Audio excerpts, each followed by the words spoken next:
ముఖ్యమంత్రి భద్రతకు ముప్పు వాటిల్లేలా వైకాపా భాజపా కుట్రలకు తెరతీశాయని తెలుగుదేశం నాయకులు మండిపడుతున్నారు. ఇంటెలిజెన్స్ డీజీ బదిలీయే దీనికి నిదర్శనమని దుయ్యబట్టారు. వివేక హత్య కేసులో అసలు నేరస్తులు బయటకు వస్తున్నారనే భయంతోనే కడప ఎస్పీని బదిలీ చేయించారని ఆరోపించారు. ఎన్నికల ముంగిట ఇంటెలిజెన్స్ డీజీ వెంకటేశ్వరరావు సహా ఇద్దరు ఎస్పీలను ఆకస్మికంగా బదిలీ చేయడంలో భాజపా వైకాపా కుట్ర ఉందని తెలుగుదేశం నేతలు ఆరోపిస్తున్నారు. ఎన్నికల సంఘం ఉత్తర్వుల్లో బదిలీకి గల కారణాలను కనీసం ప్రస్తావించకపోవటాన్ని ప్రశ్నిస్తున్నారు. ముఖ్యమంత్రి భద్రతని పర్యవేక్షించే ఇంటెలిజెన్స్ డీజీకి ఎన్నికల నిర్వహణలో ఎలాంటి పాత్ర ఉండదని గుర్తు చేస్తున్నారు. వైకాపా నాయకులు ఇచ్చిన ఫిర్యాదుపై ఎలాంటి విచారణ జరపకుండా రాష్ట్ర ప్రభుత్వం నివేదిక కోరకుండా ఏకపక్షంగా బదిలీ చేయటం ముమ్మాటికి రాజకీయ ప్రేరేపిత కుట్రేనని కుటుంబరావు, కంభంపాటి రామ్మోహన్, జూపూడి ప్రభాకర్రావు ఆరోపించారు. ఎన్నికలు ప్రచారం ముమ్మరంగా సాగుతున్న వేళ ఇంటెలిజెన్స్ డీజీ బదిలీ ముఖ్యమంత్రి రక్షణకు ముప్పు తెచ్చే చర్యని ఆందోళన వ్యక్తం చేశారు. బదిలీలపై హైకోర్టులో పిటిషన్ వేసి న్యాయ పోరాటం చేస్తామన్నారు. ఈఓ ఆఫీసర్ తేల్చారు, ఆంధ్రప్రదేశ్లో సిఇఓ గారే తేల్చి ఆ 5260లో ఎవరు ఎక్కువ ఎఫిలియేటెడ్ ఏ పొలిటికల్ పార్టీకి ఉన్నారంటే దాదాపు 5000 వరకు వైఎస్ఆర్సీపీకి జగన్మోహన్ రెడ్డి గారి పార్టీకి ఎఫిలియేటెడ్ అని చెప్పేసి కూడా చెప్పారు. అయితే దీనిపైన యాక్షన్ తీసుకోవడానికి ఐపీ అడ్రసెస్ ఫర్నిష్ చేయమని చెప్పేసి అని అడిగాం. ఇంతవరకు IP addresses election commission of India furnish చేయలేదే. సింపుల్గా సీడాక్కి రాసి 1 డేలో మ్యాక్సిమం ఒక పూటే చాలన్నమాట. ఒక పూట కాదు, పోనీ ఒక పూర్తి రోజు చాలు. అడ్రసెస్ ఇచ్చారా? ఇవ్వలేదు. ఎందుకు యాక్షన్ తీసుకుంటుంది రాష్ట్ర ప్రభుత్వం కానీ లోకల్ పోలీసు కానీ యాక్షన్ తీసుకుని క్రిమినల్ కేసెస్ ఫైల్ చేస్తారు కాబట్టి ఐపీ అడ్రసెస్ ఫర్నిష్ చేయదు, దానిపైన యాక్షన్ తీసుకోదు ఎలక్షన్ కమిషన్ ఆఫ్ ఇండియా. కానీ ఎప్పుడైతే వైఎస్ఆర్సీపీ ఒక కంప్లైంట్స్ పెడుతుందో దట్ తెలుగుదేశం పార్టీ ఇట్లా చేస్తుంది, ఒఫీషియల్స్ ఇట్లా చేస్తున్నారు అంటే ఏంటి, భయభ్రాంతులుగా చేద్దాం. ఎలక్షన్లో పార్టిసిపేట్ అయ్యే పొలిటికల్ మిషనరీ దగ్గర నుంచి గవర్నమెంట్ మిషనరీ వరకు, లైక్ పోలీసులు అవనండి, ఐఏఎస్ ఆఫీసర్స్ అవనండి, ఐపీఎస్ ఆఫీసర్స్ అవనండి, గవర్నమెంట్ సర్వెంట్స్ అవనండి, అందరినీ భయభ్రాంతులు చేసి ఒక కేయోస్ క్రియేట్ చేద్దాం, ఒక ఇక్కడ అనిశ్చిత పరిస్థితి తయారు చేద్దాం అనే దిశగానమాట కంప్లైంట్లు పెట్టడం. ఆ కంప్లైంట్ల పైన ఈసీ స్టెప్స్ తీసుకోవటం మనం చూస్తూ ఉంటే కనుక clearly this is politically motivated అని చెప్పేసి అని అర్థమవుతాను. ఇందులో ఈచ్ ట్రాన్స్ఫర్ కూడా చూద్దాం. ఇందులో ఎస్పీ వెంకటరత్నం గారిని ట్రాన్స్ఫర్ చేశారు, శ్రీకాకుళం ఎస్పీ వెంకటరత్నం గారిని.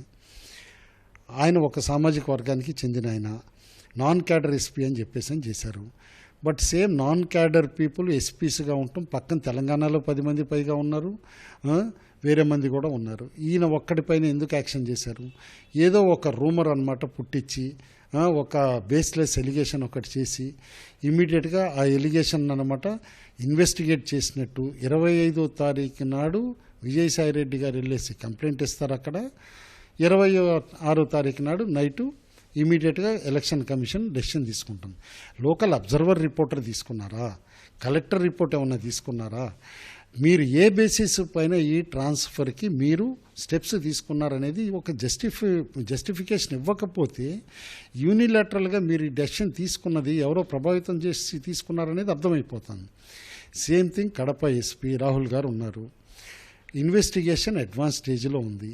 సిట్ కూడా ఫామ్ అయింది వివేకానంద రెడ్డి గారి మర్డర్ పైన.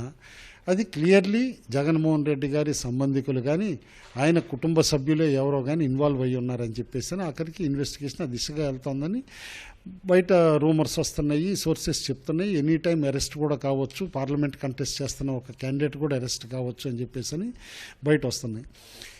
ఏ కంప్లైంట్ లేకుండా ఆయన ఏమన్నా బయాస్డ్గా తీసుకుంటున్నారా, లేకపోతే ఆయన ఏమన్నా పార్షియల్గా చేస్తున్నారా ఇన్వెస్టిగేషను, ఆయన ఏమన్నా ప్రభావితం అయ్యారా రాహుల్ గారు అనటానికి ఏదన్నా ఎవిడెన్స్ ఉందా? సిట్ ఫామ్ అయిన తర్వాత ఈ ఎవిడెన్స్ ఏదన్నా ఉంటే సిట్ పైన ఉన్నా కూడా కోర్టు ఆల్రెడీ అప్రోచ్ అయ్యారు కాబట్టి 3 చోట్ల అప్రోచ్ అయ్యారు కాబట్టి కోర్టుకి ఏమైనా సబ్మిట్ చేశారా? చేయకుండా ఒట్టి ఎలిగేషన్స్ అన్నతోటి ఉత్తరం రాస్తే 25 నాడు ఇమీడియట్ 26 నాడు ఆయన పైన కూడా యాక్షన్ అట్లా తీసుకుంటారు. And last most important AB Venkateswararao గారు అడిషనల్ డీజీ ఇంటెలిజెన్సు. ఈయన ఒక సామాజిక వర్గానికి చెందిన ఆయన, ముఖ్యమంత్రి గారికి చెందిన సామాజిక వర్గానికి చెందిన ఆయన, కాబట్టి ఈయన పొలిటికల్లీ మొత్తం వర్క్ చేస్తున్నారు, యాక్చువల్ ఇంటెలిజెన్స్ వర్క్ చేయట్లేదు అని చెప్పేసి ఎలిగేషన్ చేశారు. అసలు ఎంత తలాతోక లేని అన్కాన్స్టిట్యూషనల్ బేస్లెస్ ఎలిగేషన్ అంటే అది under representation of people's act 28A కింద అనమాట all government officials including police officers కూడా ఎవరైతే గనక ఎలక్షన్ వర్క్తో కనెక్టెడో వాళ్ళందరూ under the jurisdiction of election commission of India ఉంటారు. బట్ సీఎం గారి సెక్యూరిటీ చూసేది టోటల్లీ ఇంటెలిజెన్స్ డిపార్ట్మెంట్ అనమాట. And he is heading that intelligence department which looks after the chief minister security. అంటే chief minister security day to day బేసిస్లో inputs అన్నీ తీసుకుని ఏ విధంగా కాపాడాలి ముఖ్యమంత్రి గారిని అని చెప్పేసి అన్ని స్టెప్స్ తీసుకుని ఎడిషనల్ డీజీ ఇంటెలిజెన్స్ గారిని ఒక పొలిటికల్లీ మోటివేటెడ్ ఎలిగేషన్ తోటి ట్రాన్స్ఫర్ చేశారంటే ఖచ్చితంగా ముఖ్యమంత్రి గారికి ఒక అభద్రతా ఫీలింగ్ క్రియేట్ చేయాలని, ముఖ్యమంత్రి గారే రేపు ఎవరన్నా అటాక్ చేద్దాము లేకపోతే హాని కల్పిద్దాం ముఖ్యమంత్రి గారికి అంటే దానికి వెసులుబాటు కల్పించేటట్టు ఈ టైం అప్పుడు రెగ్యులర్గా ఉండే ఇంటెలిజెన్స్ చీఫ్ని తీసేయటం కానీ ఇవన్నీ కూడా క్లియర్గా తేటతెల్లం అవుతున్నాయి. కాబట్టి ఆ దిశగానే ఈ చర్య తీసుకున్నారు అని చెప్పేసి అర్థమవుతుంది. It's totally mala fide intention, criminal intentions అని చెప్పేసి అంటాను. అండ్ ఏ ఎవిడెన్స్ తోటి ఇది చేశారు. ఎందుకంటే ఇవాళ ఎలక్షన్ కమిషన్ ఆఫ్ ఇండియా తన ఇండిపెండెన్స్ని పబ్లిక్ ఎక్స్ప్లెయిన్ చేయాలన్నా, ప్రజలు నమ్మాలన్నా ఒక పారదర్శకంగా ఎలక్షన్ కండక్ట్ చేస్తున్నాము, ఒక పారదర్శకంగానమాట మేము ఎన్నికల్లో ప్రతి ఒక్కళ్ళు ఓటు చేస్తారు వారి విషెస్ ప్రకారం అని అనుకుంటే కనుక వీళ్ళు తీసుకునే డెసిషన్స్ అనమాట జస్టిఫైబుల్గా ఉండాలి. దీనిని ఏ విధంగానమాట న్యాయపరంగా జస్టిఫై చేసుకుంటారో కూడా రీజన్స్ ఇవ్వాలి. రీజన్స్ ఇవ్వకుండా ఏదో ఒక డిక్టేటర్ లాగా ఇట్లా డెసిషన్స్ ఇస్తూ ఉంటే కనుక, ఇట్లా ట్రాన్స్ఫర్స్ కానీ ఇవన్నీ చేస్తూ ఉంటే కనుక ఖచ్చితంగా ఈ పొలిటికల్లీ మోటివేటెడ్ పబ్లిక్ని ప్రభావితం చేస్తా ప్రతిపక్షానికి బెనిఫిట్ చేసే విధంగా చేస్తున్నది. ఇందులో అర్థమవుతుంది ఏంటంటే బీజేపీ అండ్ వైఎస్ఆర్సీపీ సంబంధాలు ఎంత పటిష్టంగా ఉన్నాయి అనేది చూస్తున్నాం. అంటే ఈ ఎలక్షన్ కమిషన్ అనేది ఒక రాజ్యాంగబద్ధ సంస్థ, దేశవ్యాప్తంగా సంబంధించింది. అలాంటి రాజ్యాంగబద్ధ సంస్థని ఒక రాష్ట్రంలోని ఒక ప్రతిపక్ష నేత ఎలా ప్రభావితం చేస్తారని మీరు ఫీల్ అవుతారు? అంటే దీని వెనక ఇంకెవరైనా ఉన్నారని భావిస్తున్నారు?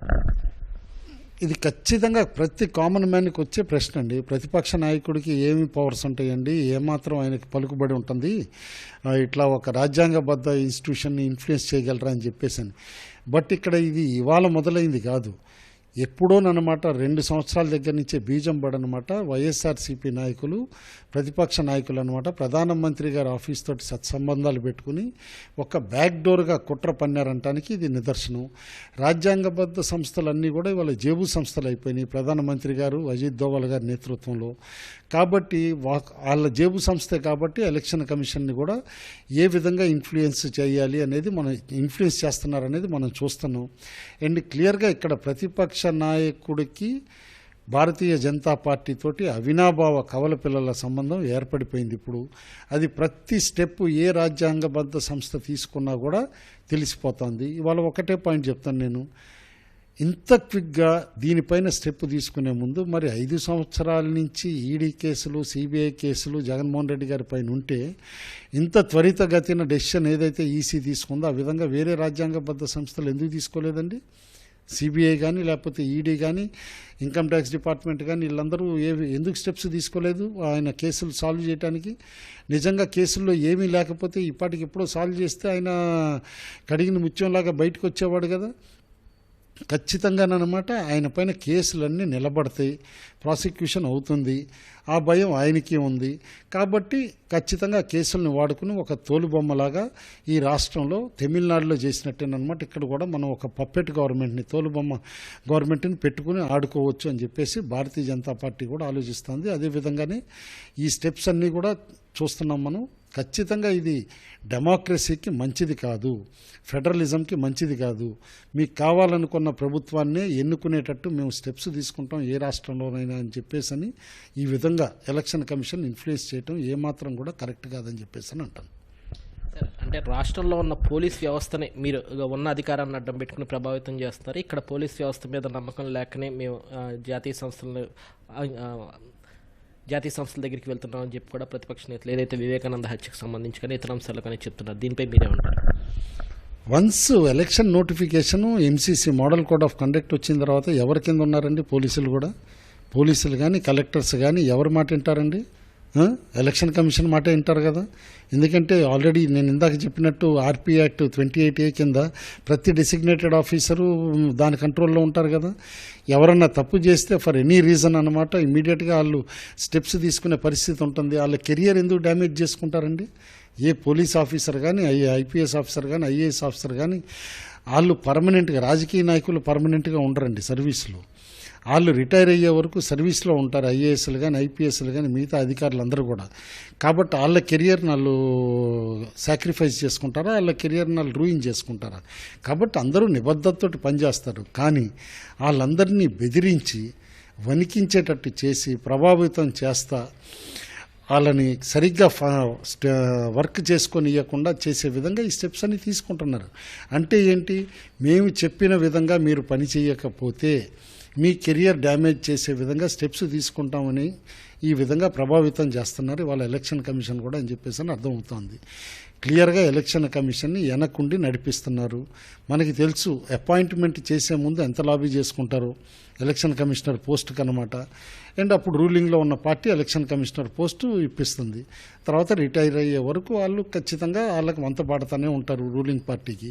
ఇప్పుడు అదే నడుస్తుంది. సరే, మీరు ఏదైతే ఎలక్షన్ కమిషన్ కేవలం కేంద్ర ప్రభుత్వ కనుసన్నలోనే నడుస్తుందని చెప్పి ఆరోపణ చేస్తున్నారు, మరి దీనిపై న్యాయ పోరాటం చేసే ఆలోచనలు ఏమైనా ఉన్నారా? ముందు ఎలాంటి చర్యలు తీసుకోబోతున్నారు?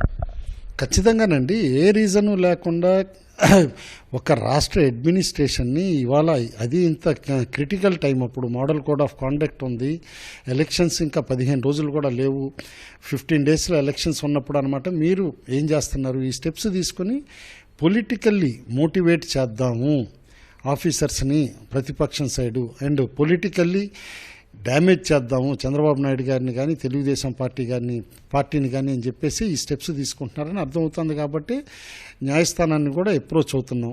ఎందుకంటే ఫర్ వాట్ ఎవర్ రీజన్ చేద్దామని అనుకున్నప్పుడు మీరు 25 నాడు ఇచ్చిన కంప్లైంట్కి 26 నాడు డెసిషన్ తీసుకోవడానికి మీ దగ్గర జస్టిఫైబుల్ రీజన్స్ ఏమున్నాయి?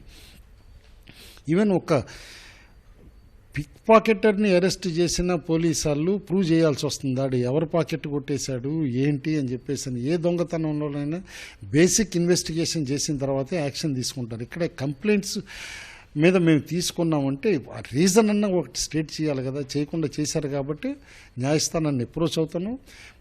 బట్ మాకు తెలుసు అది కూడా చాలా టఫ్ టైమ్స్ అని చెప్పేసి ఎదురైతే చెప్పేసాను. ఎందుకంటే usually model code of conduct వచ్చినప్పుడు అనమాట ఎలక్షన్ ప్రాసెస్ని ఇంటర్ఫియర్ అవ్వమని ఇదివరకు చాలా జడ్జిమెంట్స్ మనం కోర్టులో రావటం చూసాం. బట్ ఇక్కడ క్లియర్లీ వీఆర్ హోప్ఫుల్ అనమాట దట్ ఏ రీజన్ లేకుండా ఇలాంటి స్టెప్ తీసుకున్నారు కాబట్టి దీన్ని రివ్యూ చేయాలి అని చెప్పేసి. అండ్ ఇంకొకటండి, డీజీపీ గారి పైన కూడా ఎలిగేషన్స్ చేస్తున్నారు ట్రాన్స్ఫర్ చేయాలని చెప్పేసి. మొన్న ఇదే కంప్లైంట్ ఏదైతే కనుక ఎలక్షన్ కమిషన్కి ఇచ్చారో అందులో డీజీపీ గారి పేరు కూడా మెన్షన్ చేశారు. కాబట్టి రేపు డీజీపీ గారిని కూడా ట్రాన్స్ఫర్ చేస్తారేమో.